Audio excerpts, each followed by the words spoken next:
হয়েছে আমি 7 নম্বর লামাইয়া গাড়ির থেকে প্যাসেঞ্জার লামাইছি, লামানোর পরে গাড়ি আমার সাইড করে রাখছি। কোন গাড়ির লোক কোন গাড়ি বাড়ি গেছে কইতারতাম না। আমার আয় আসিরা কোনো কথা নাই বাড়তি না, ঘরের মধ্যে হাত দিছে, বইয়ের মধ্যে হাত দিছে বলে মোবাইলটা ফিরে আসে ডিসপ্লেটা ভাঙিয়ে আসে।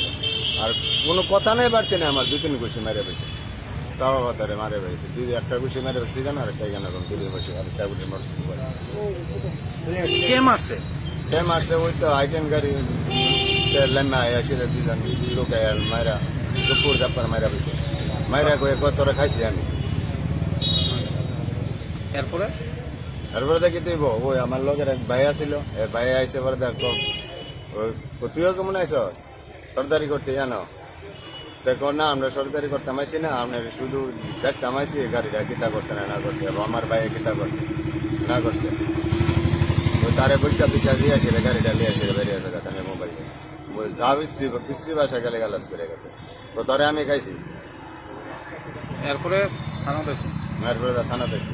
কি কইছে থানার থেকে? থানার থেকে গাড়িটা আইডেন্টিফাই করছে, জানাই বাবু স্যার।